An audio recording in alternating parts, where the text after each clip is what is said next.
lacked physical preparation, and had even less time for tactical work. This manifested in their opening 3 league games, 2 of which ended in disappointing draws. The 2024-25 season has been a disappointing one for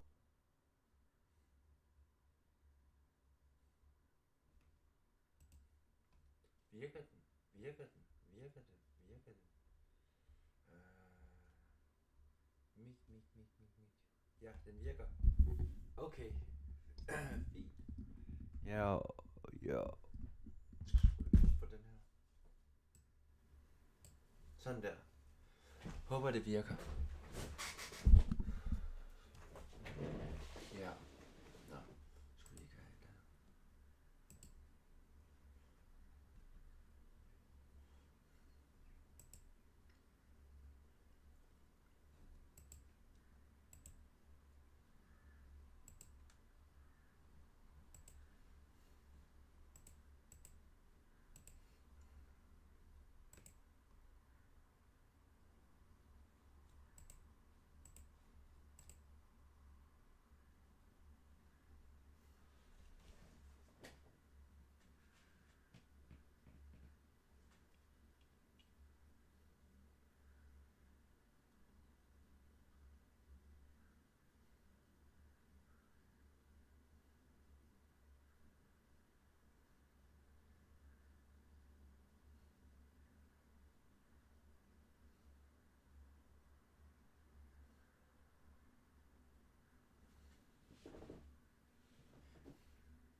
Nå ja.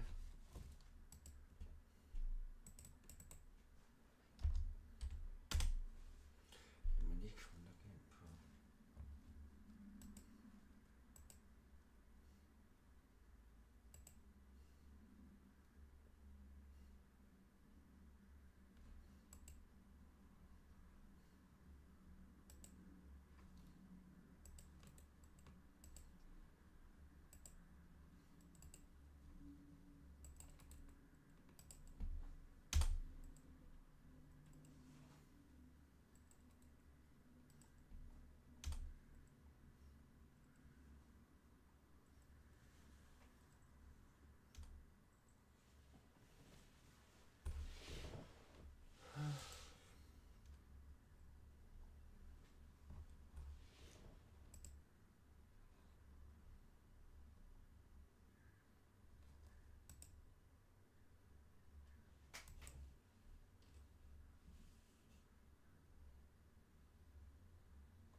Du bok, du pys.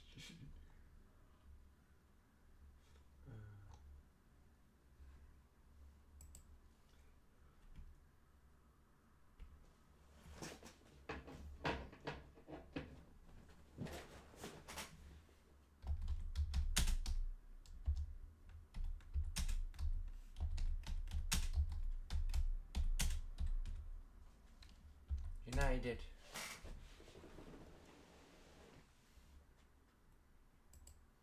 (2003) The Glazer Takeover.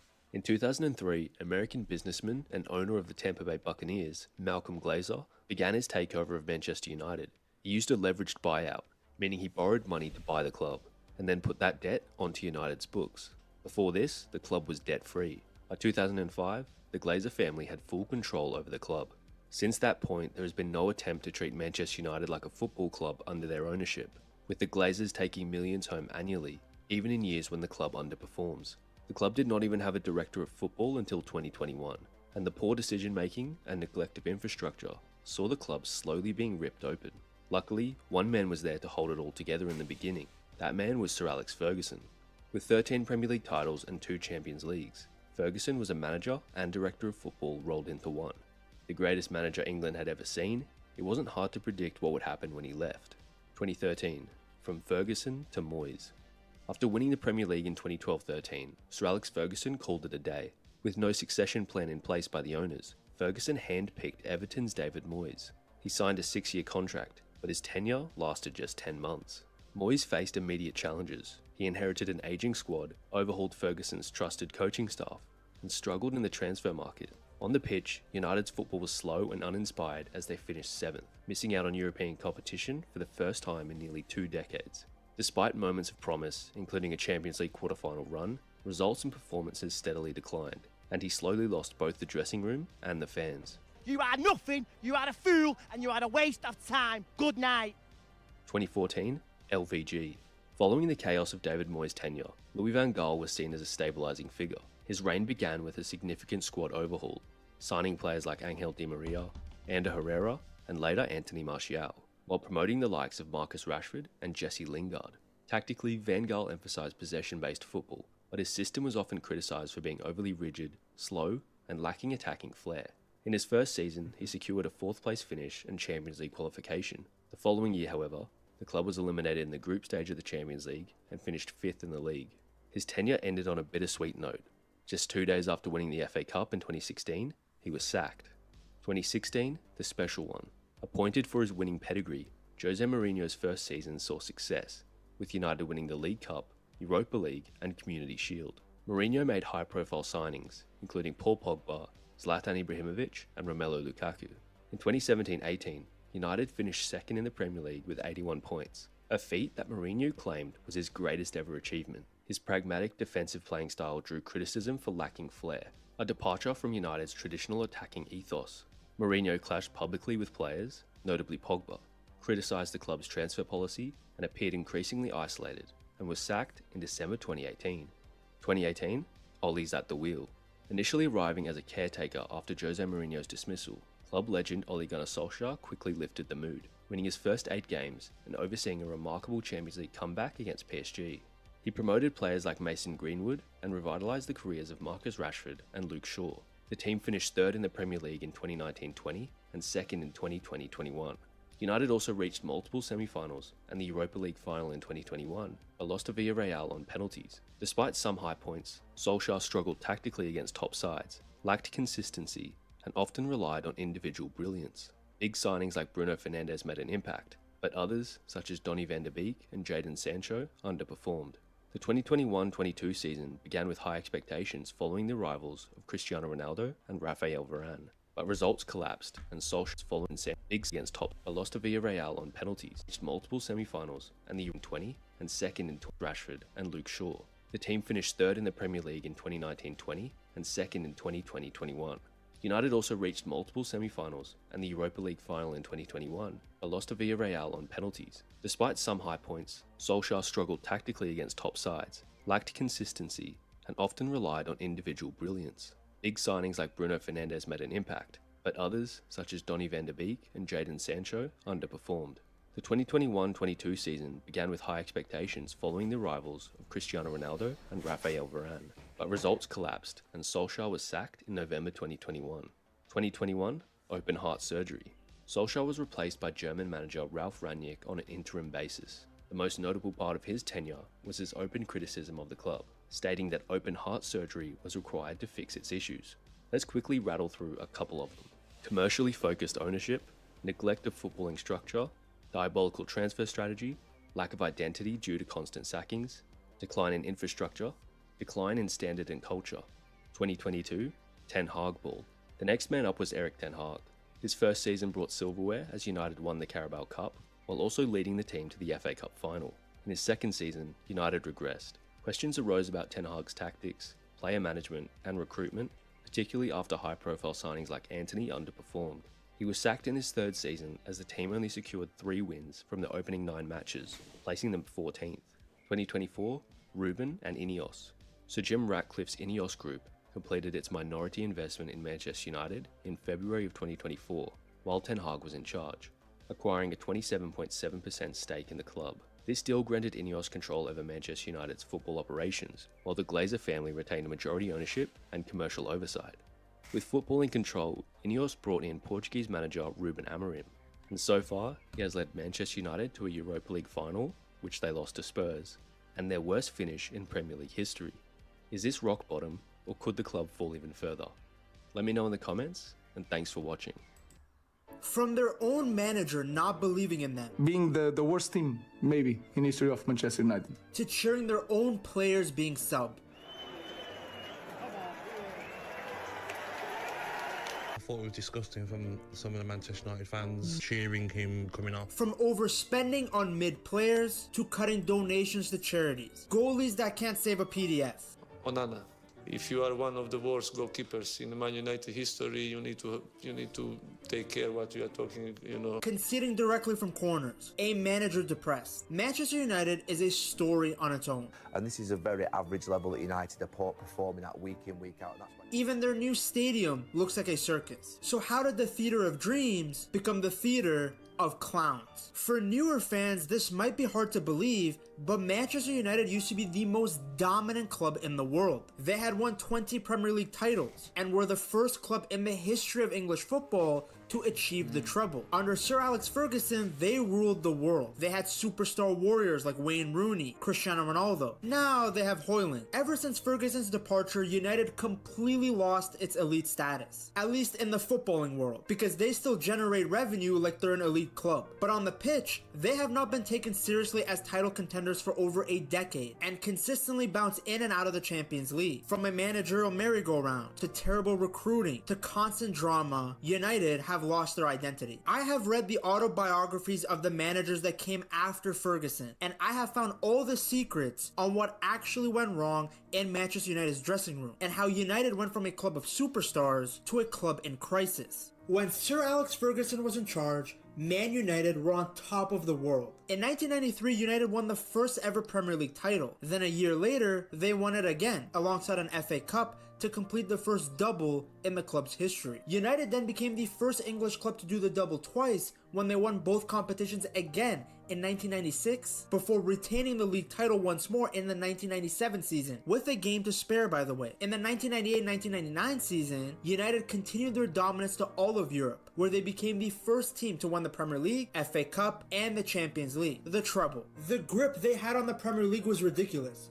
The grip they had on the world of football was ridiculous. Manchester United won the league again in the 1999-2000 season and the 2000-2001 seasons, becoming only the fourth club to win the English title 3 times in a row at that time. Back then, even if United had a season like how they went trophyless in 2002, they would recover and win it back the next year.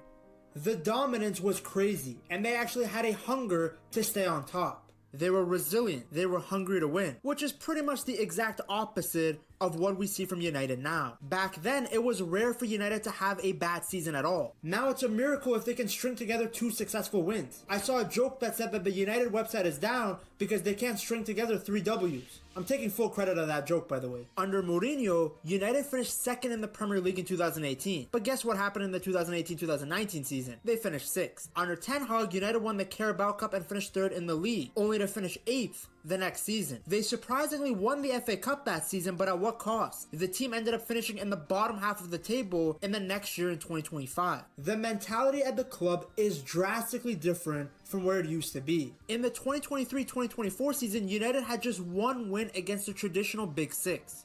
Just 1. Then just when you thought it couldn't get even worse, United found themselves in the lower half of the table for pretty much the entire 2025 season. No United manager had reached 5 home losses in fewer home games in Premier League history than Amorim. They were so bad that Amorim himself said that this is the worst Manchester United in history. being the worst team, maybe, in history of Manchester United. We have to acknowledge that and to change that. This came after a 3-1 loss to Brighton, which had left United in 13th place. It was their 6th home Premier League defeat of the season, their most from their opening 12 home matches of a league season since 1893-1894. Yes, you read that right. You have to go back to the 1800s to find a worse start for the Red Devils, back when the main method of transportation were horses. There is a reason that a month before that, Amorim had stated that United were in a relegation battle. Being drawn into a relegation battle, though, just 7 points above the bottom 3. That is really clear, and we have to fight. It's a really difficult moment, one of more difficult moments in the history of Manchester United, and we have to address it with honesty.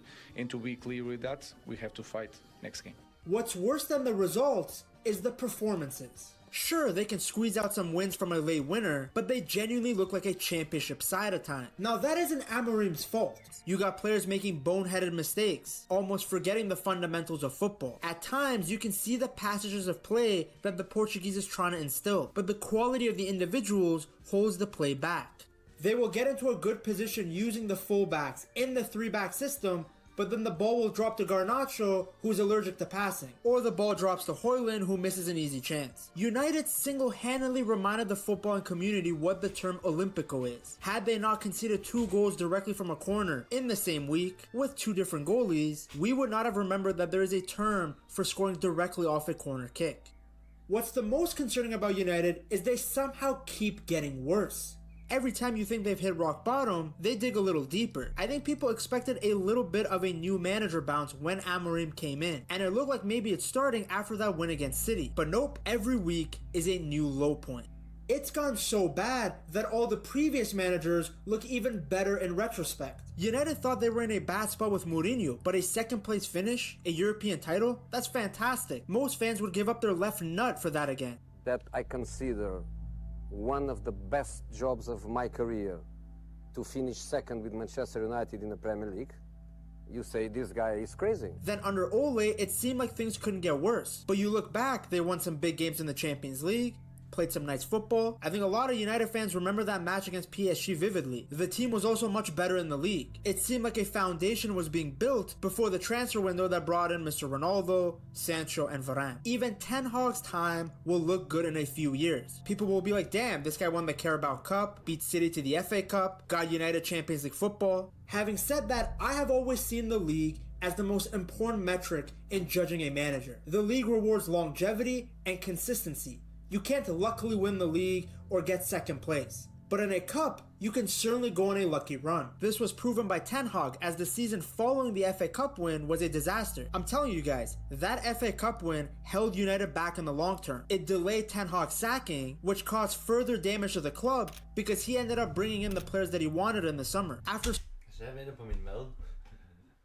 so many different losses under the bald Dutchman, it seemed like surely the team can't get worse. Yet the form under Amorim was somehow even worse. Literally the only place below them was relegation. They were just lucky that the newly promoted teams were so bad that the threat of relegation was basically gone. What allowed United to have so much longevity and success during their glory days was their competitive mentality. They maintained this by recruiting well and creating a stable culture at the club through the youth system. United broke the transfer record multiple times, but they did it on quality players. United broke the English transfer fee record over the summer of 1993 by signing Roy Keane. It was incredible recruiting, as Roy Keane became one of the greatest midfielders to ever play in the Premier League. Shocker, right? They spent a lot of money, but actually got a good player. That's a very rare sight for United these days. Then in 2001, United broke their club transfer record again, signing Ruud van Nistelrooy, another quality player. Van Nistelrooy ended up scoring 150 goals over the next 5 seasons. Big money signing, but big performances. The money was buying quality. That's what you want to see. And then I don't even have to say anything about this signing. Signed him as a highly sought after youngster, he left as the best player in the world. But when you look at United now, they constantly overspend on mid players. First, they spent 95 million euros on the fidget spinner because Ten Hag wanted his Ajax boys. I know Anthony found good form at Betis, but number one, even those performances don't justify the fee that was paid for him. And number two, of course he's gonna look better when he leaves United. Then they spent a ton of money on Højlund, Onana, and Mason Mount. A transfer window that I think will go down as one of the worst ever for any club. When you look at how much was spent, and how badly these players have performed, it's literally a summer of the worst recruiting possible. Pound for pound, Mason Mount might be one of the worst signings of all time when you look at how often he was actually available and his performances when he did play. Onana was brought in as this revolutionary signing to elevate United to the next level because he was a ball-playing goalkeeper. Yet he has consistently cost the team games. And what's worse is that many of his mistakes have come from him trying to play out of the back, an area of his game that was supposed to be his strength. So they went and brought a goalie that was a worse shot stopper than the guy they had before in De Gea, and now he's making more mistakes with his feet than De Gea ever did. Meanwhile, De Gea, the guy they tried to scapegoat, went to Fiorentina and was playing pretty well. Back in the day, if United spent a lot of money on a striker, they were getting a proven talisman. Now they are paying huge sums of money for raw, unproven players like Højlund and Xerxes. Like, Xerxes is not a bad player, but he has a very unique profile. So when you purchase him, you better have the system to help him succeed. Otherwise, it just looks like a stupid signing. In 2002, when the club broke the national transfer record to sign a player, they were getting someone like Rio Ferdinand, one of the best young defenders in the world, someone who helped Manchester United win another Premier League title. Now when United spend that much money, they go and get a player like Harry Maguire. Again, no disrespect to Maguire, I think he's much better than the people who make memes about him, but in no way, shape or form is this an £80 million worth defender. The pool recruitment really has been one of the big transfer right. Even Ferguson missed, like when they signed Sebastian Veron. But look at the track record overall. Way more good signings than bad. The players that United spent a lot of money on became the best in the world. When United spend money now, the player loses half of its value just in the first season. It's like buying a new iPhone. As soon as you buy it, it becomes worthless because Apple just releases a new version. This is also how DiCaprio feels when the girl he's dating turns 25. One of the biggest reasons that United signings used to work in the glory days was that they had a strong culture within the club. A big part of setting this winning culture was developing the youth. Manchester United's class of '92 were a group of players who dominated at the youth level before becoming the backbone to the United first team. The 6 players were David Beckham, Nicky Butt, Ryan Giggs, Gary Neville, Phil Neville, and Paul Scholes. Beckham put in the 2 corners that helped United defeat Bayern Munich in the 1999 Champions League final. Gary Neville became one of the best right backs to grace the Premier League. Don't let his poor punditry takes and the fact that he downplays himself take away from the fact that he was a very solid right back. You don't play week in, week out and captain that Manchester United side by being a bum player. Paul Scholes, in many people's eyes, is the greatest central midfielder to ever play in England. Some even make the argument that he's the best central midfielder ever. To have players become this good from your own youth academy is so important to the progress of the club. It's like buying the stock of Apple rather than the phone.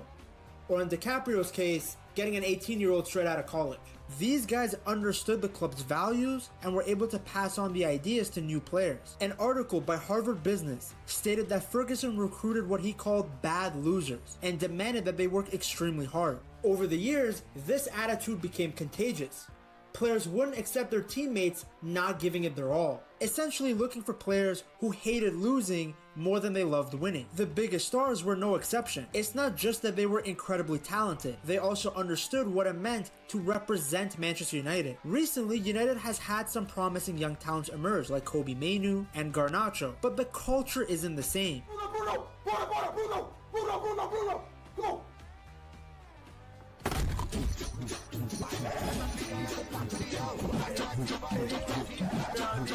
And I feel like United fans are so desperate for a young talent that they begin to overrate the guys they do have. Prime example being Garnacho. But the quality of the players doesn't matter because the culture is nowhere near what it was during United's golden years. How can there be a consistent culture within a club when the manager is changing almost every single season, each one with their own unique philosophy and style of play? So whenever they get sacked, the next manager has to spend a year just getting rid of players that he didn't want to bring in his own. Amorim is having to deal with that right now. It's an endless cycle. But you know what's not an endless cycle? Getting a Man United jersey off buygamejerseys.com and having it forever.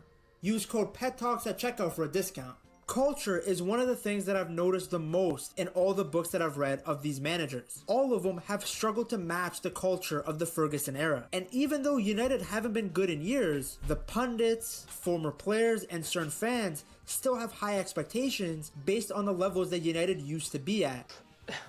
This is one of the most poorly coached teams in the Premier League. That's a fact. That's not an opinion, that's a fact. The cycle has continued year after year, making it impossible to have any sort of consistency. Just listen to how Cristiano Ronaldo described the atmosphere within the club. What's going on, but since the Sir Alex Ferguson left, I saw not evolution in the club. The progress was zero. And Ronaldo is the best person to be able to talk about the change in culture as he has seen both sides. He was playing under Ferguson when they won the Champions League in 2008 and were winning Premier League titles for fun. Now, the club is a shadow of itself. You got former players commenting freedom on each other's posts, now that they aren't at United anymore. The nickname Freedom Fighter for Sancho still kills me. The situation at the club has become so toxic over the years that pretty much every single manager has had a falling out with a major player. When Mourinho was in charge, there was a lot of tension between him and Paul Pogba. The two had a difficult relationship that actually ended with Pogba being stripped of his vice captaincy in September of 2018. Reportedly, Mourinho told Pogba that he would never captain a side again, as he was concerned about the Frenchman's attitude. Then with Ten Hag, he fell out with Sancho and Ronaldo. Sancho and Ronaldo were signings that were made under Ole. They were brought in to help Manchester United make a title push after finishing second the season before. But guess what happened? When Ole, the man who wanted the two players, was sacked, it meant that the new manager Ten Hag is now stuck with two players on high wages who didn't fit his style of play. Despite Ronaldo being United's top scorer the season before, Ten Hag did not see him as part of his plan. He wanted his striker to be able to press and constantly move off the ball, which, let's be honest, Ronaldo wasn't going to do when he was practically pushing 40. Sancho wasn't given that much playing time, but he did not shine at all in the few opportunities he received. Keep in mind, Ten Hag was actually quite nice in the beginning to the freedom fighter. He even gave him time off to get better with his mental health. Tension increased between the players and Ten Hag, resulting in both of those guys leaving the club. Under Amorim, the trend has continued. Just this time it's between Amorim and Rashford. The Portuguese manager came in, and like all the other managers before him, he wanted to instill discipline. He dropped Rashford from the squad entirely after being informed that the Englishman had been on a night out before a match. The United coach, understandably, does not want his players in bars so close to games. Amorim should really check where Onana is the night before matches, because sometimes this guy plays like he's drunk. Anyways, Amorim asked Rashford about his movements the night before the match, and the England international assured Amorim that he had been misinformed about a late night. 3 days later, however, Rashford was left out of the starting lineup for the trip to Arsenal. It was a huge statement from Amorim, and he made it clear that it had nothing to do with Rashford's talent, but rather his attitude. Now, Sir Alex Ferguson also had a rocky relationship with some players over the years, but the difference was that Ferguson had full authority in the locker room. He was bigger and more powerful than any of the players, so it meant that in any dispute, Ferguson was always going to win. We are a better team with Marcus Rashford, and that is clear. He's a big talent, but until the right moment, I will not change my mind, that's all. And is always the same answer. Nowadays, that sort of authority is not visible at all. The majority of players are prima donnas, and they know that if the manager doesn't like them, then all they have to do is wait it out, because there's a much higher likelihood that the manager gets sacked than the player being sold. Look at Sancho. He went out on loan to Chelsea, and then Ten Hag was sacked. Something like this would never happen at United under Sir Alex Ferguson. Number one, because Sir Alex Ferguson was the GOAT, but number two, the other players in the squad had too much respect for Sir Alex to let another player act up like that. It helped, of course, that United had leaders everywhere. Leaders who held other players accountable. That doesn't exist in the club anymore. Even the current captain has been criticized for his lack of leadership. When I listen to Bruno, now, and I've been harsh on Bruno, an amazing player, but I still have question marks about his leadership, even when I watched him there in the bigger picture, and he's doing his usual stuff. You could see in the 2025 season that even Amorim was shocked by how bad the team was. I think a lot of managers look at United from the outside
fanden er 7-Eleven shit der?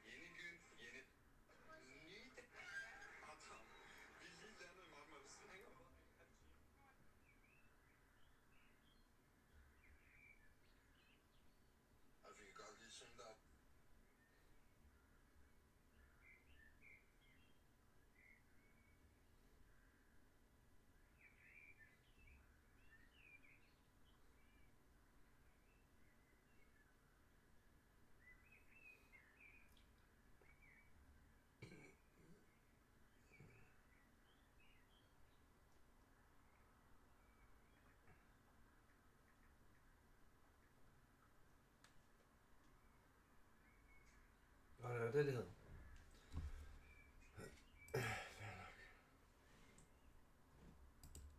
Og det er det, det hedder.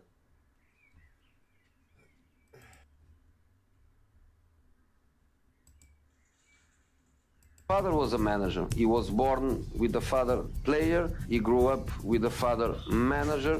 Then he became a player, of course, much better than I was. Then he became a player, a top player. His position on the pitch and his knowledge of the game very high. And then he played in Spain, in England, and in Germany. And he was coached by Guardiola Bayern, by myself in Real Madrid, by Ancelotti, by Benitez in Liverpool. So I think if you put all this together, I think Xavi has conditions to be a very good coach.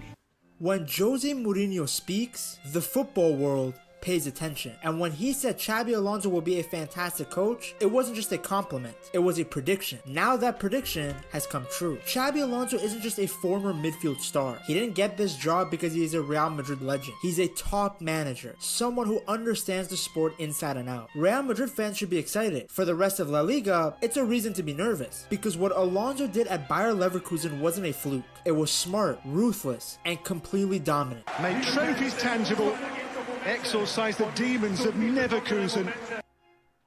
Early exit from the DFB Cup, 17th place in the Bundesliga, 2 wins in their opening 12 games. That's the position Bayer Leverkusen were in when Xabi Alonso first took control. With such a disappointing start to the season, Leverkusen decided to part ways with manager Gerardo Seoane. So how has Xabi Alonso taken a team from fears of relegation to becoming Bundesliga champion? Bayer Leverkusen is a massive club with a history of disappointments. They have never clinched a top division title, having 5 runner-up finishes. They had success in Europe, securing the UEFA Cup in 1988, which is now known as the Europa League, and the DFB Pokal, but these achievements were overshadowed by the Neverkusen nickname. Due to their season in 2002, where they lost the final in the DFB Pokal, the Champions League final, and blew a 5-point lead in the Bundesliga with just 3 games left. Alonso was brought in by sporting director Simon Rolfs as the solution to fixing this curse and getting the club back to winning ways. Alonso's initial appointment was met with debate on whether he was ready to manage a team in the top flight. After all, he had a pretty modest start to management, coaching Real Madrid's youth team and Real Sociedad B. While he had coached the under-13 Real Madrid team to an unbeaten season, and Sociedad B's team to promotion for the first time since 1962, it still seemed too early for a transition to a struggling side in Germany's top flight. Especially since during his time at Sociedad, the team would leak goals and lacked composure in front of goal. His final season in Spain, Sociedad were actually relegated back to the 3rd division of Spanish football. So why did Rolfs make such a risky appointment during a time when the club was facing relegation? Rolfs had faith in Alonso due to his background. Alonso's journey was filled with him being around the greatest minds in football. Born into the game, Alonso's early days were shaped by his father, a revered player and manager who laid the groundwork for his deep connection to the game. His father, Perico, won 2 league titles with Real Sociedad and later became a manager. Hvad så, Hanselot? Hvad så, Hanselot? Hey, har vi det godt? Vi spiser lige noget 7-Eleven.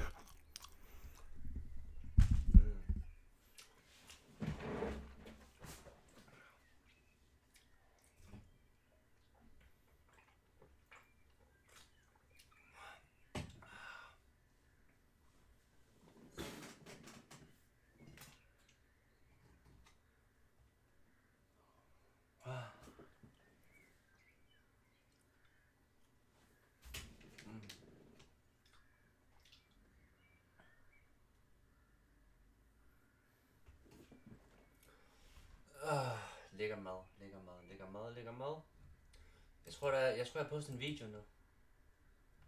Er den kommet, fam? Er den kommet? Er den kommet? Er den kommet? Eller er det først senere i dag? Nej, den er ikke kommet endnu. Skal I se, hvordan den kommer?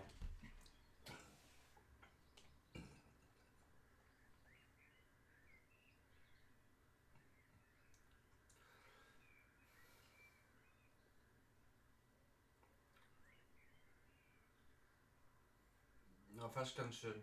Okay, den er heller ikke så lang. Fint nok.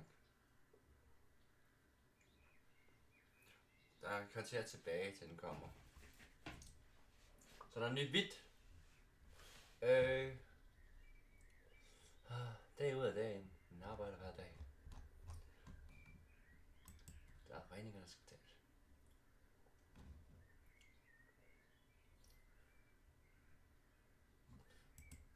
I'm sorry, but I can't be the only one who is pissed off for Arnold not being able to wear his iconic number 66 for the rest of his career. Premier League clubs give a very high number for young players, so they don't feel like they've made it. Liverpool gifted Arnold the number 66 when he first came up in 2016, but Arnold got obsessed with that number. He made it his Instagram username and even got tattoos of the number, and it became part of his brand. But now, he decided to join Madrid, and in one of La Liga ridiculous rules, only numbers below 25 is allowed, which are allowed number of players for one squad. But Arnold made a ban to take away Camavinga's shirt number 6 for himself, because it's the closest number to 66. I'm sorry, but I can't be the only one who is pissed off for Arnold not being able to wear his iconic number 66 for the rest of his career.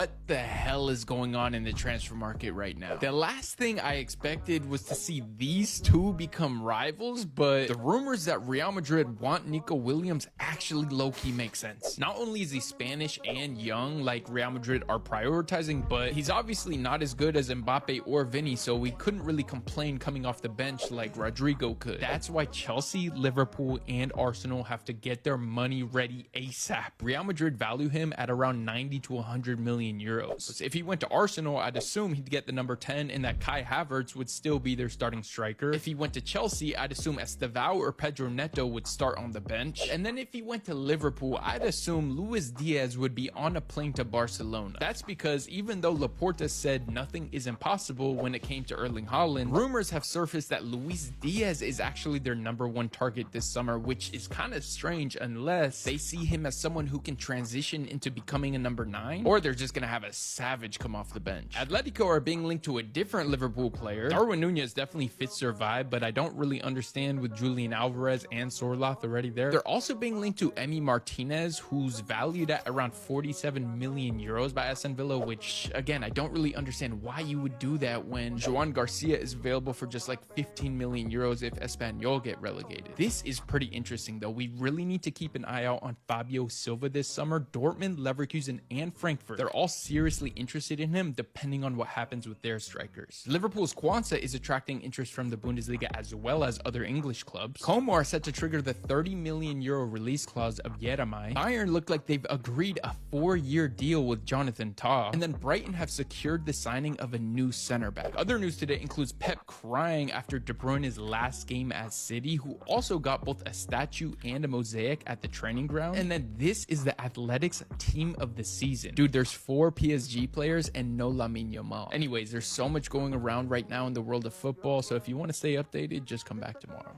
What the hell is going on? Why do we have... Can you imagine that the 18, 20-year-old kids, right? I've seen them drive... 10 minutter, 10 minutter.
Phil Foden. To start off, we got the Man City attacker who is valued at 130 million euros according to Transfermarkt. Foden broke through at 17 years old from the City Academy, coming into by far the best team in the Premier League in Manchester City. But being on the best team in the league meant that for years, despite Foden's immense talent, he was mostly a passenger in all of City's success. But Pep insisted that a slow integration of Foden was key for his development, and that Foden will get playing time when he is ready to not just play in the Premier League, but dominate it. And I'm not gonna lie, as Pep almost always is, he was right, especially when we remember just how scary Foden was last season, when it felt like he was scoring every week, both in the Premier League and the Champions League. And I mean, he is the reason Man City won the Premier League last season. With injuries to the likes of De Bruyne and Haaland, Phil Foden became the go-to guy for Man City, and was for large parts of last season the best Man City player. I know, Rodri won the Ballon d'Or last season, but it's because Rodri also won the Euros, because for the club level, Foden was the best City player by far last season. Forget City, he was the best Premier League player overall, winning both the Fans Player of the Year and also the Players Player of the Year. And on the final day, with Man City having to win their game against West Ham to win the Premier League title, it was once again Foden who stepped up at bagging a brace against West Ham. But the problem started the very next month after that performance, specifically in the Euros, where he drew a blank for the whole tournament, summoning his inner 007. And that carried over to this season because Foden has been poor to say the least. And you could give him the excuse that it's been the whole City squad, but being a player of Foden's talent, you gotta be doing better, no matter how poor the squad has been. But I'm not too worried. Foden is genuinely way too talented to not find his form again, and I personally think he'll get back to the levels from last year very, very soon. Cole Palmer. Next up, we got another City graduate, and also just like Foden, Cole Palmer is valued at 130 million euros. And again, also like Foden, he hasn't been able to replicate the amazing form that he had last season into this season. Don't get me wrong, he's still having a decent year, getting 14 goals and 6 assists in the league. I can't say he's been as bad as Foden, but compared to the Cole Palmer we all saw in the 23-24 season, he has been pretty poor. Chelsea was terrible last year, but not Cole Palmer. It being his first ever full season as a professional player, Palmer took over the Premier League, getting 22 goals, second only behind Erling Haaland, and 11 assists, second only behind Ollie Watkins. And I'm not gonna lie, bro, Cole Palmer had crazy aura about him, being only 22 years old with a tough nickname and a tough celebration, and just being one of the deadliest players in the Prem. In just one season, he built a reputation as one of the scariest players to come up against, because it just seemed like he would get at least a goal or assist in every game he played in. One of the craziest things that he did last season was that performance against Everton, where he became the first Premier League player in history to score 4 goals in the first half of a Premier League game. And these performances earned him a call up to the England national team for the 2024 Euros. Unfortunately, he barely got to play, starting a total of 0 matches, coming off the bench for most of the games. As we mentioned in Foden's segment in the Euros, Foden was having a pretty bad Euros to say the least, and England fans were begging Palmer to start ahead of him. But Gareth Southgate, being the hard hit that he is, he didn't budge and opted to play Foden instead. But even with the odds stacked up against Cole Palmer, he still had an amazing Euros. 2 very crucial goal contributions. First, an assist against the Netherlands for Ollie Watkins' winning goal in the semi-finals to send England to the final. And in the final against Spain, he was brought on, being 1-0 down, and only being on the pitch for 2 minutes, he scored the equalizer, making the whole of the UK erupt into pandemonium. Unfortunately, England ended up losing to a Miko Oyarzabal winner, and who knows, if Palmer started that game, England might have actually brought it home for a change.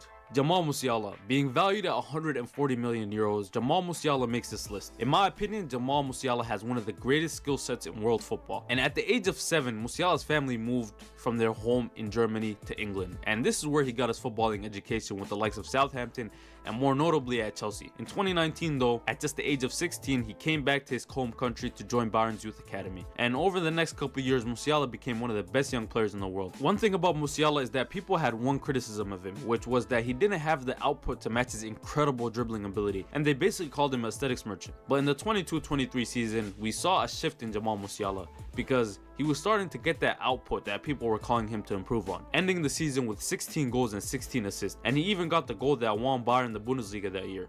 And he took it a step further in the 23-24 season last year. He didn't have as good of a season when it comes to the stats, but his performances were as high, if not better. And he carried this into the Euros, where he got 3 goals in the tournament, which was the most in the Euros alongside players like Gakpo and Mikel Tadze. And in my humble opinion, he was the best player in the tournament before Germany got knocked out in the quarterfinals. And yeah, he's continued that form into this season, and I don't know why he gets so underrated by fans when we talk about the best players in the world, but Musiala's name should be at least mentioned in those conversations. Florian Florian Wirtz, valued at 140 million euros, Wirtz is very similar to Musiala in more ways than none. There's a reason almost every big team in the world wants Wirtz on their team. He's got everything you can want from a number 10. The ability to glide past the player while also creating goals for himself and others. Throughout the years, Bayer Leverkusen have been notorious in producing high-level talent in the attacking midfield position, with the likes of Julian Brandt and Havertz coming from there in recent years. So in 2020, he made the switch to Leverkusen, and it's safe to say that was the right choice. Wirtz quickly became one of the best young players in the Bundesliga, even becoming the youngest ever goal scorer at the age of 17 years and 34 days. And Wirtz couldn't have picked a better time to break through, because around the time Wirtz was breaking through, the club lost his best player Kai Havertz to Chelsea. Now that Kai Havertz was gone, Wirtz had some big shoes to fill in that midfield, but the shoe fit perfectly for him as he took the reins and picked up exactly where Havertz left off. In the 21-22 season, he was having a breakthrough year, getting 10 goals and 14 assists. Unfortunately though, this was also the season he tore his ACL, an injury that is very hard to come back from. But it wasn't a problem for Wirtz. He came back almost a year later in January 2023 with Xabi Alonso as the manager. And we all know what happens next. In the following season, which was the 2023-24 season, we not only witnessed prime Wirtz, but also prime Leverkusen, where they almost won an unbeaten treble. In the end,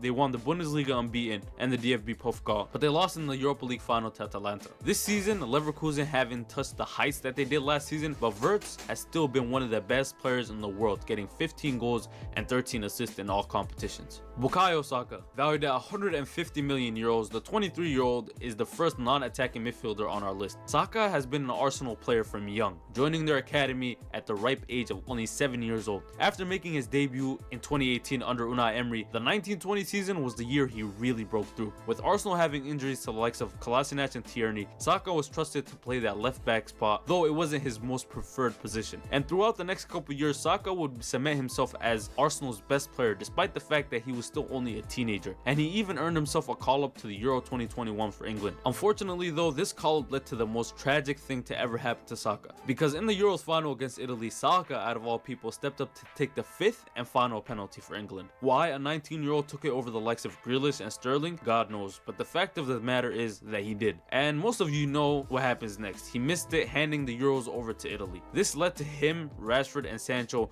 who by the way also missed their penalties, getting racially abused online. Almost any other player would crumble after this, let alone a 19-year-old kid. But not Saka though. Throughout the next couple years, he would end up becoming not only Arsenal's best player, but also one of their best players in the Premier League, almost leading Arsenal to win 2 Premier League titles in 22-23 and 23-24, which they narrowly lost to Man City in both occasions. And even this season, before his hamstring injury, he was absolutely cooking in the Premier League, where he had 5 goals and 10 assists in only 15 appearances. And after 3 months of being injured, he came back on April 1st and got a goal in his first game back against Fulham. And it looks like Saka is back to his best already. Kylian Mbappe, valued at 170 million euros, the Frenchman is the oldest player in the top 10 at 26 years old. And as we all know, age matters a lot when it comes to player evaluations. And it's the same reason why he was number 1 on this list back in 2018. Because he was 18 years old, but being that age isn't what made him the most valuable player in the world. But it's the fact that he was so good at that age, getting 39 goals for PSG while also winning the World Cup with France, while also scoring in the final. And throughout the next couple seasons, he would cement himself as probably the best player in the world, getting 30 and 40 goal campaigns like it's a nothing. And who could forget the World Cup final in 2022 where he got a hat-trick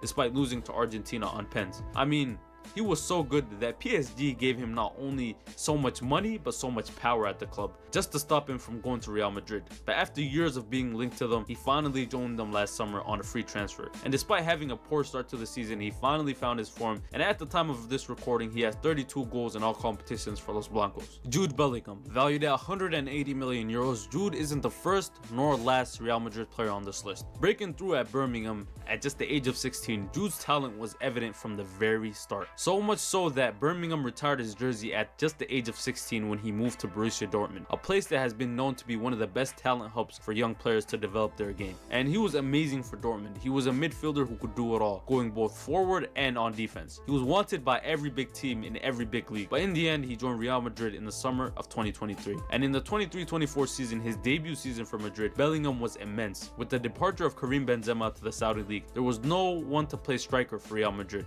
And there's just no way out of all people Jude, a player who played as a box-to-box midfielder for his whole career, could do that role, right? Wrong, because Jude became a goal-scoring machine last year and developed the knack of being at the right place at the right time. And he scored 19 goals in La Liga, winning the player of the season in the process. And that goal-scoring instinct carried over to the Euros, where he scored one of the best goals of the tournament to save England from losing to Slovakia in the group stage. This season, with the arrival of Mbappe at the club, Jude hasn't been as prolific in front of goal as he was last season, but we've seen more of what he was originally known for before Real Madrid in being the perfect all-round midfielder. Lamine Yamal, he is also worth 180 million euros, but by far the youngest player on this list at just the age of 17. When I was 17, I barely knew how to tie my shoes, which thinking about it right now was a little concerning. But my boy Lamine Yamal is living every teenager's dream. In just 2 years of senior team football, he has cemented himself as one of the best players in the world. Notice how I didn't say young players, I said players in the world. Like, I don't think people realize how crazy it is that he's doing what he's doing at his age.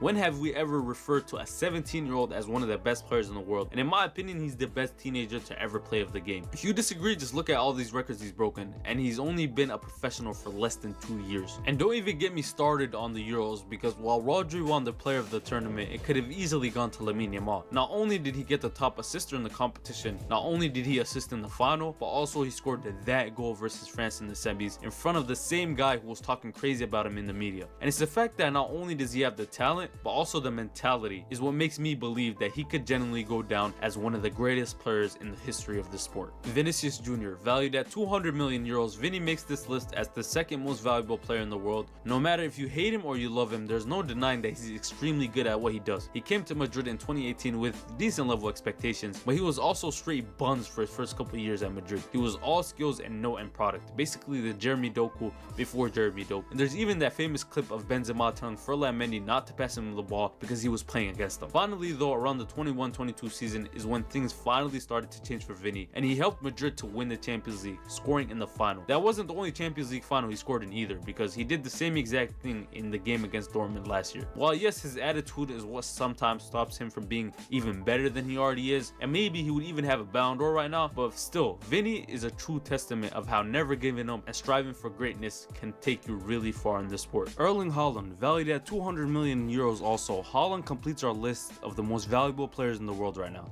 It seems as though I talk about him in every single video, but what can I do? The guy is just that good. People seem to hate on him for the most stupid reasons, but at the end of the day, there's no team that wouldn't kill to have Erling Haaland on their team. The guy averages almost a goal a game, and even forget what he's done before England, the guy came to the Prem 2 years ago. He's almost at 100 goals in just the league alone. He's won every trophy imaginable, broke every record imaginable, and by far and wide has been the best player in his position. So if you think that Haaland is a tapping merchant or can't play with his feet, just do us all a favor and stick to tennis, will you? And with that being said, ladies and gentlemen, thanks for watching. Make sure to subscribe, because best believe we are here to take over.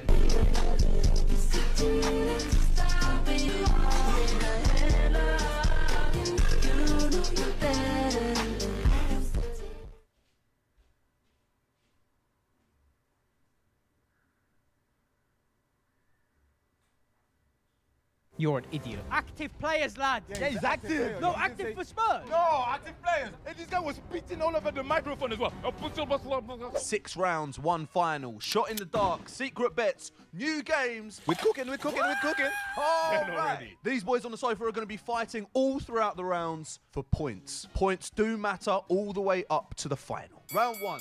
True or false? Very simple. 10 questions, 10 points up for grabs, 1 point for each correct answer. True or false? Luka Modric has played in the Premier League. I'm gonna go true. He has. Why would you do that? No one's speaking to you. Oh, sorry. True. I got him some memories of him. True. Stop wasting my time. Of course it's true. Next up, Harry Kane has scored more goals than Lewandowski. True or false? Harry Kane more goals than Lewa. Harry Kane, Lewa. I'm going to say true. False. Ali, quick. I'm gonna think about it.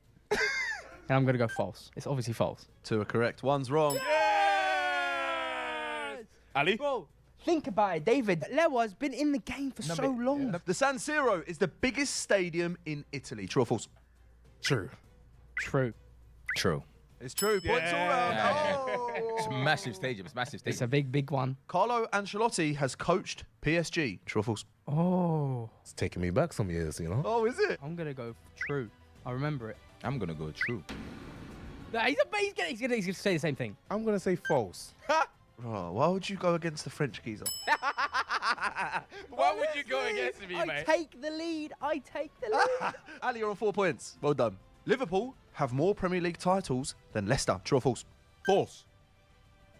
They have the same in the Premier League era, so false. He's right. It's a trick question. It's false. They have the same. Well done, boys. We're sharp round here on the front three. Why didn't you say we? You're not supporting Liverpool. Crazy. Next question. Miguel Almiron has played for Atalanta. True or false? True. True. False. Oh my God. He thinks he's on something. Really? He thinks. Is he on something? No, he's wrong, obviously. Better be. Miguel Almiron has played for Atalanta. Is false. You see? How? You need to open your ears. What, You're playing how? in America. It's Atlanta, not Oh my Atalanta. gosh. It's a language barrier. Here we go. Al Ittihad won the 2022-23 Saudi Pro League. True or false? True. That is true. That is true. That is true. Vamos. First time in a long time as well. Yeah. Oh, you watched it before?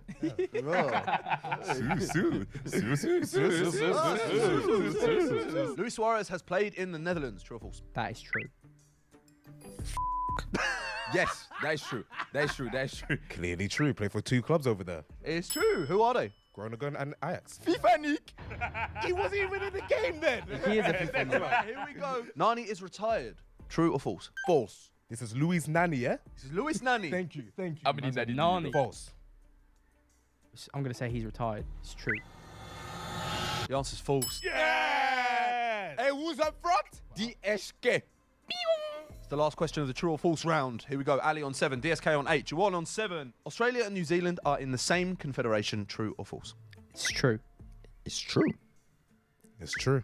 Australia and New Zealand being in the same confederation is a big fat lie. It's false. Are they not in the I CONCACAF? knew it. Oh my gosh, Australia. Australia's. I knew They it. with Qatar bro. and them, man, innit? Yeah. And then New Zealand was knew it, I with Fiji and them, man. Yeah. Oh my god. Come on, bruv. Yeah, I'm geography. leading, you know. I don't care. Me, I'm still on the, you know, geography. Okay, ladies and gentlemen, welcome to round 2 now. Secret bets. These guys are all going to start with their eyes closed. I'm going to give them a category, and they're going to have to decide how many they can name within that category. If you're the first person to open your eyes, you get a minus point. See how it goes. Let's go. I'm not opening my eyes. Yeah. Never. No, I'll no. be asleep. It's also worth noting that you may get deducted points if you fail, or if you get it right, you will get those points additionally. So if you get 15, you will end up getting 15 points, but don't lose 15 points. Again, there's a lot of numbers, so just like and subscribe. Guys, let's hit 4K likes on this video, please. 4K. Please. 4K. The first category, teams that wear red. We can have stripes. If there's a little bit of red on that kit, I'll probably allow it. No away kits, home kits only. No national teams. If you think you can name only one, please open your eyes. 2, 3, 4, 5, 6, 7, 8. Oh. Okay, Ali and Juwan have actually both opened their eyes on 5, so they both get -1. No. All right, DSK, you're going to have to name 8 teams that wear red in 16 seconds. 16. 3, 2, 1, go. Reims, Brest, Guingamp, Leipzig, Red Bull Salzburg, Arsenal, Liverpool. One more. Yep. They got a liquor on red on there. No. Oh, yes, Lyon have a stripe of red. But it's a stripe of red. Salzburg got red as well? I said I'll allow any red on the kit. Any red. Oh, so we have our first big mover of the tournament. David is on 16 points. Well done. You got down on technicality. The category is World Cup hosting countries with year. Oh, mate. Can you name 1, 2, 3, 4, 5, 6. Can't believe it. -1 for Ali. Again. You didn't even the first one. It's me. Yeah. How many? 6 in 12 seconds. 3, 2, 1, go. Qatar 2022, Russia 2018, South Africa 2010, Brazil 2014, Uruguay 1930. That's it. Yes. Get in. Oh, I needed that. The poor kid was shaking like this. He went all the way back to Uruguay. Can I just say, when he was naming 8 things, he said, David, take your time. Let's do this. Let's do that. David, take your time. Let's do this. Let's do that. Here, we're going to walk you through this. We're going to give you that. Remontada. Let's go. Okay, early score check here in the second round. DSK on 16, Ali on 5, Juwon on 0. Peanuts. 0. Last category of the second round. Players that play or played for Galatasaray. Can you name 1, 2, 3, 4, 5, 6, 7, 8, 9, 10. Oh, tenner. Tenner. Another -1 for Ali. How is it? Ali is proving to be very scared. Players that have played or play for Galatasaray. 3, 2, 1, go. Drogba, Schneider, Javinho, Torreira. What's the keeper's name? What's the Don't worry. I think it was a Turkish guy. Next. I can't think of any more. Give me -10. I'm comebackers on. Juwon. Every player that had a prime in Europe ends up in Galatasaray. How can you not name them? What did you open your eyes on? Oh, yes, true. Scores on the doors as we head into round 3. DSK's on 16. Ali is on 4. And Juwon is on -10. But have no fear, Juwon can still win this game. You're always in it, son. Let's go. Next up, round 3. Welcome to Shot in the Dark. Here's how it works. I'm going to ask these boys an outlandish question. They are going to have to try and guess what the answer is. Whoever's closest gets 3 points, and whoever's furthest away gets -1. Ali loves a -1. Bro. Anyway, here we go. How many goals were there in the 2022 World Cup? There's some big games in there. Some games that have like 4 goals in them. Oh dear. I'm not really good at maths either. I'm going to go with a confident 110. David. 110 is stupid. So I'm going to go for 268. What? Juwon? Let me dance in between you guys. I'm going to go for 157. The minus point goes to David. Let's go. Let's go. Let's go. 268 is absolutely bonkers. Take him down. Come on, he's on 15. The correct answer is 172. Let's go. Come on. Hey! So you only get, what does he get? I get +3, so I'm -7. Yeah. You said -7. 268. As the hat trick of Mbappe, I was like, wow, so many goals. French bias. But then you lose. French goals count for 17. Next question. Leeds, Nottingham Forest and Wolves were the teams with the most yellow cards in the 2022-23 season. How many each did they get? 38 games, gave 1 per game minimum. You can have like a nice 76. Okay, is that your answer? I'm going to have to rush. No, wait. We're like Einstein, bro. What's going on? I'm going to go with 189 each. Yep, okay.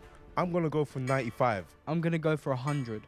Round it up. They're close to me, bro. What's Shut going up, on? bruv. David's definitely off, bruv. There's no way he's You don't know? You think so? You don't know? think so? You don't know? It's 38 games, huh? Yo, exactly. David's really wrong.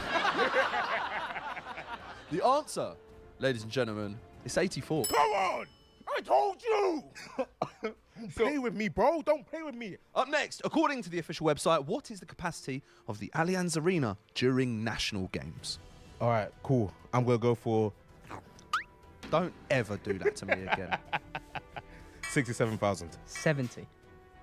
1. Me, I'm going to go for a blunt 62,000. We're bare close. The furthest off and receiving a -1. Got for a hat trick. It's DSK. Let's go. Which means the answer is 75,000. Yes! Get in! Needed that, mate. I like this game. I do. How many penalties has Zlatan missed in his career? I'm going to go 20. Zlatan Ibrahimovic Has missed. 6 penalties in his career. Juwon. He said I'm very confident. I want to go near him now. I can't lie. Don't be fooled. Don't be fooled by this idiot, bro. I know. Okay. Remember this. 9. I had to.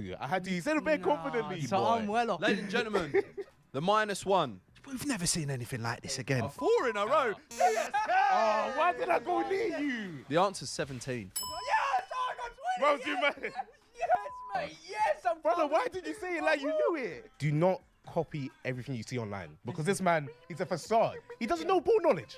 Last question of round 3. Here we go. Rodri scored the winning goal in the 2022-23 Champions League final for Manchester City. But how many passes did he attempt in that game?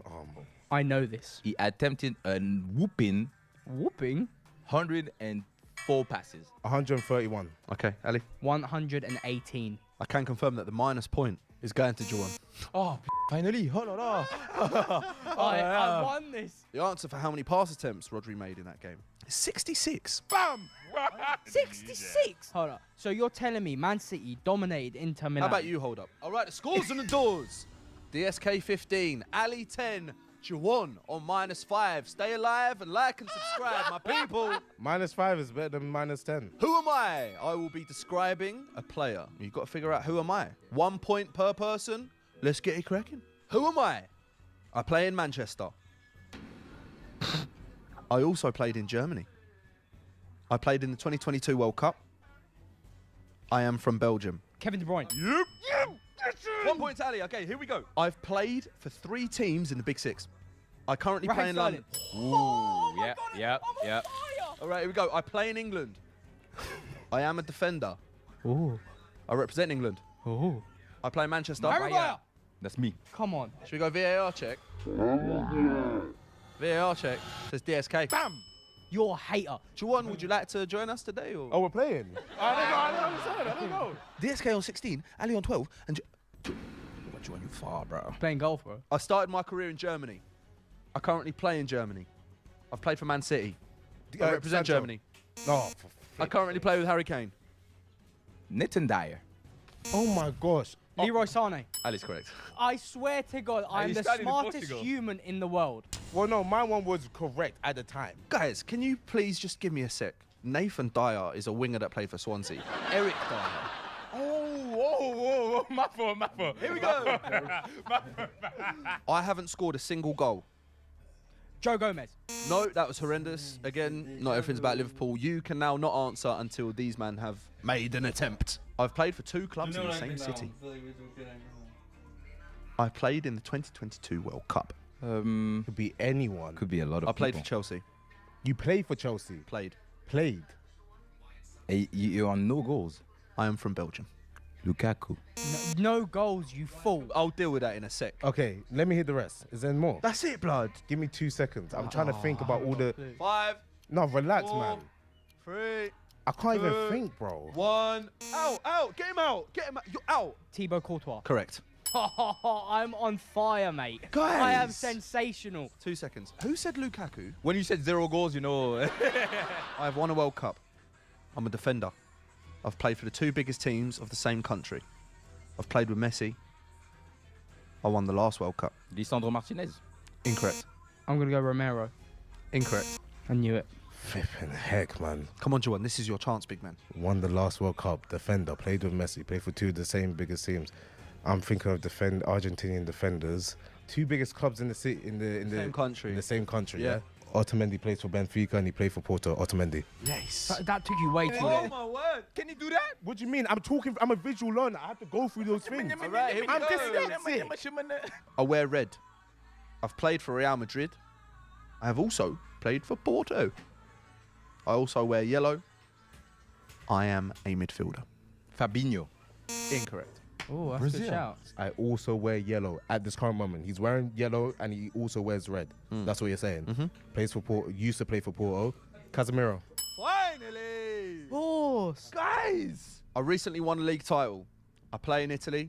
I score goals. I represent Nigeria. What's he meant? Oh, lads, you took way too long to answer that. He said it in 1 second after Nigeria, bro. He said it in 1 second. Next one. Who am I? I am 26. I play in Spain. I am blonde. Play for Barcelona.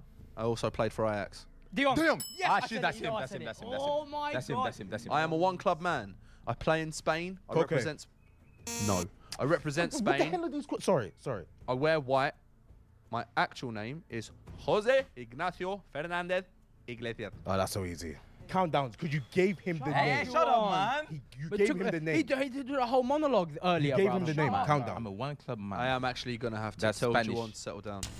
1 club man. Nacho. Indeed it is. You gave him the name. Well done. You gave him the name. I take the lead. I take the lead. Oh! You gave him the name. And in a fantastic turn of events, Ali Crazy. takes the lead. 17. DSK on 16. Juwan on -3. 2 rounds left plus the final. Remember, Juwan is still in this.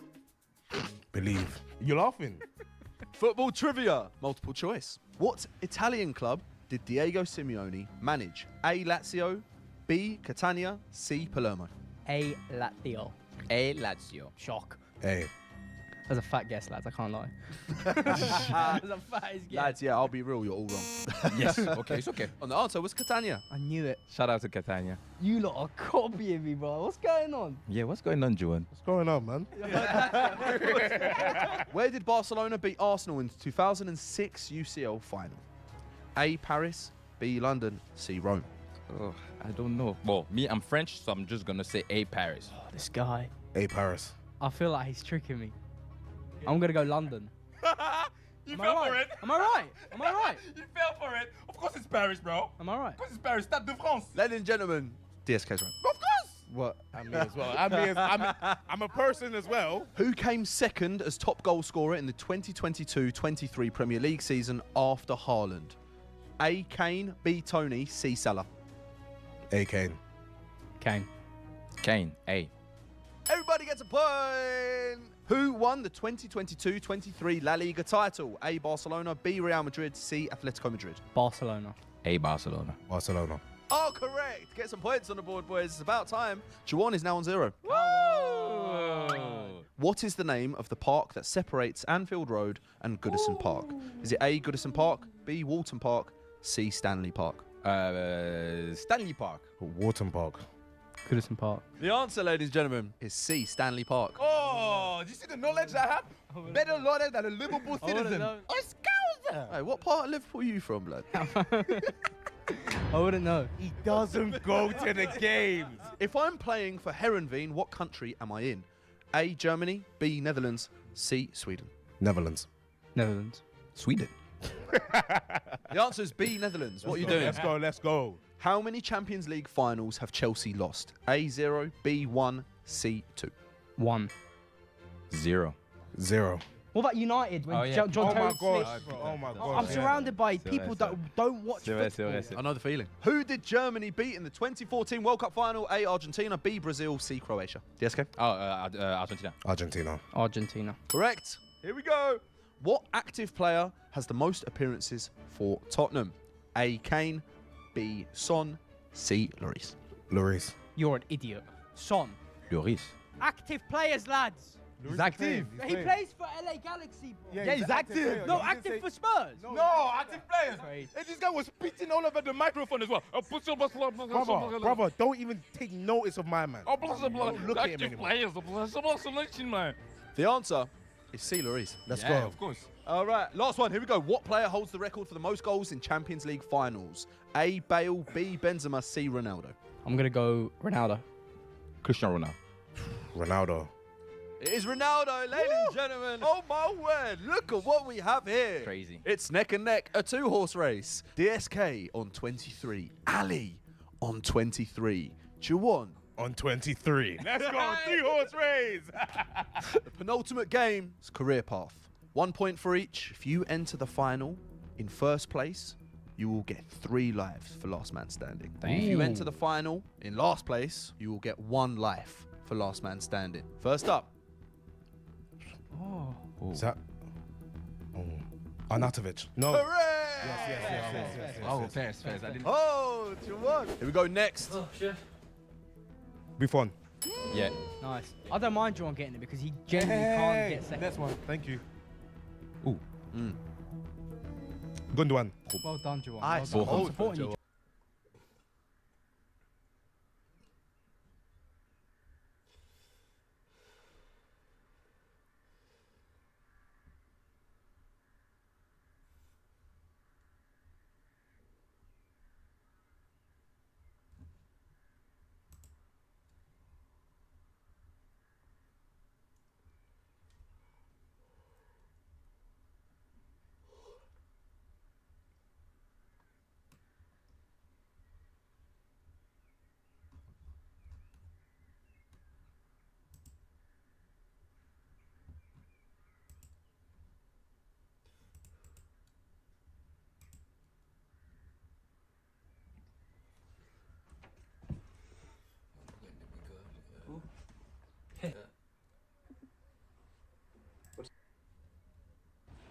Hey, what's up?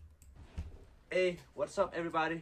Jeg har fået en ny hat, og det her det er svampen. Hvad så, svampen her? Den her video, den er optaget, hvad nu der?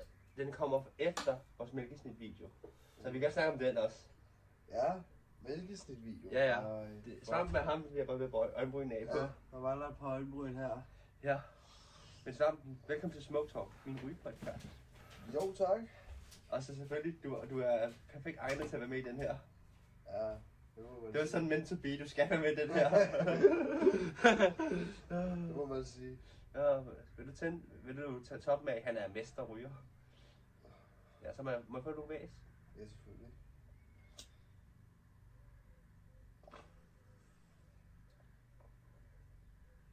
Men ja, nyeste medlem, så skal jeg håbe, at hvad det hedder, der er en vis person, der gerne vil være med til en RedTube-video. Hvis du hvad jeg mener?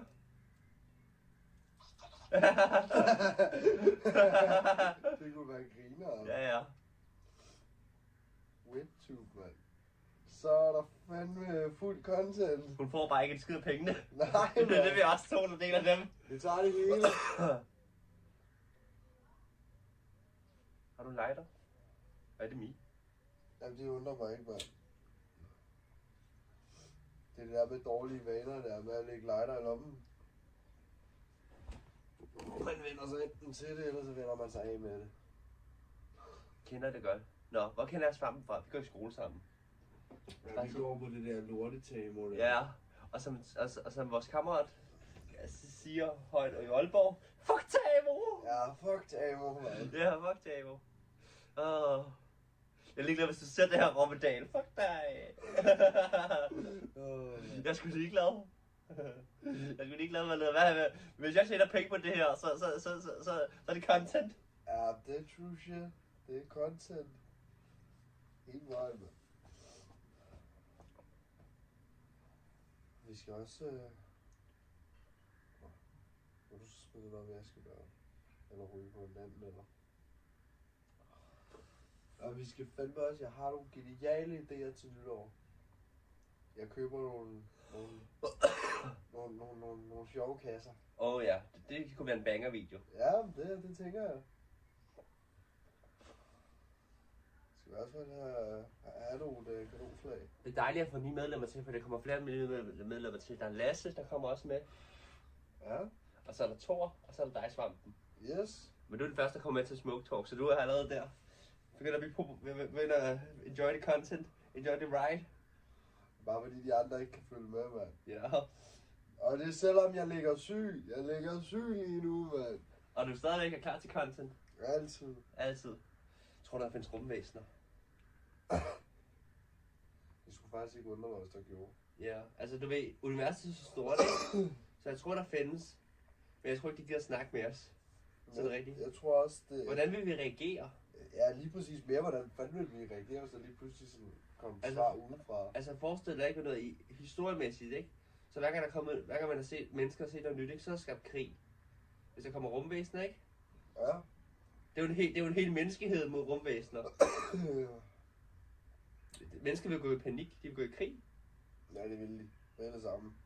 Og vi vil sikkert få tæsk. Ja, og til vitaminerne, de kunne tage USA. De næste overlever. Mit folk. Ja. Jo, og måske Russia. Ej, vi lever i Danmark, mand. Ja. Danmark er så dejligt blødt, så vi overlever sikkert også. Jeg tror også, Danmark overlever, fordi hvem vil overleve den Danmark? Men jeg tror lige, man misser det med et missil. Hvad siger der ligger en ø der? Jeg har tro på det, mand. Hvis du gør det, at Danmark er større end Holland, med nogle meter, med nogle kilometer. Jeg skulle også sige, det må eddermame være meget, meget, meget lidt. Ja, det er meget lidt. Det er meget, meget lidt. Det er meget lidt. Hvad det hedder. Men befolkningen er større i Holland. Ja, det undrer mig fandme ikke, mand. De boller som kaniner. De har også så mange cykler. Hvad gør de ikke i USA? Nej, der er det med.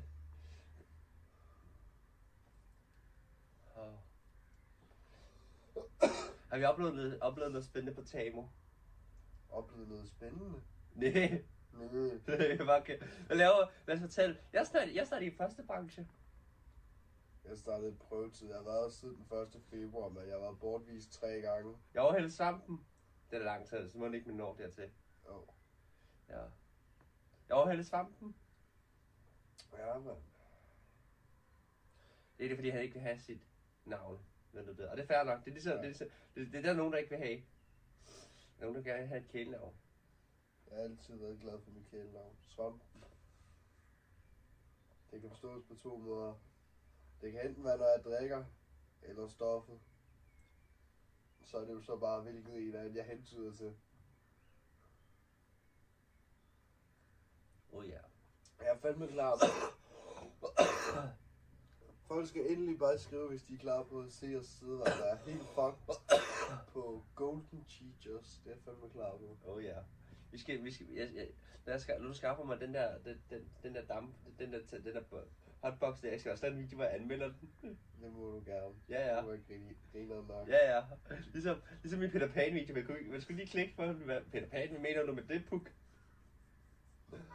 Hvad? Puffbar?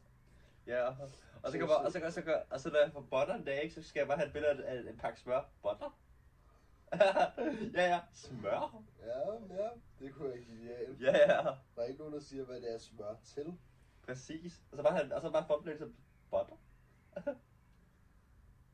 Det kunne være genialt. Det kunne det faktisk.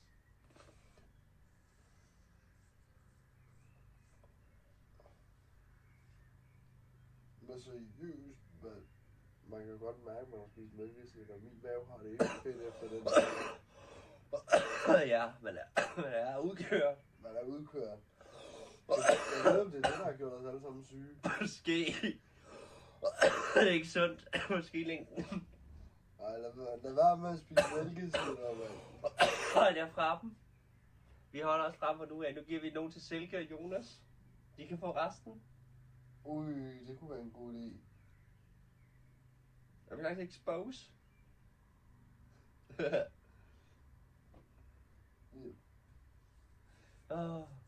Ikke expose færm. Ikke endnu. Sammen skal lige vente sig til, før han er klar til at expose. Ja.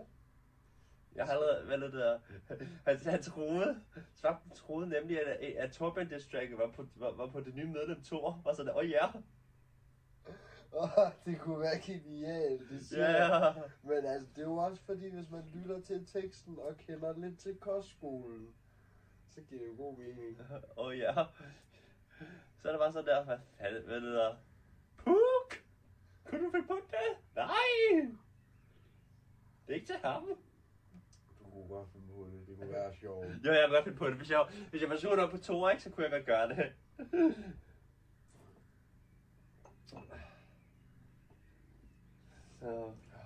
Det kunne også være grineren. Ja, lave det på Romdal og stopper.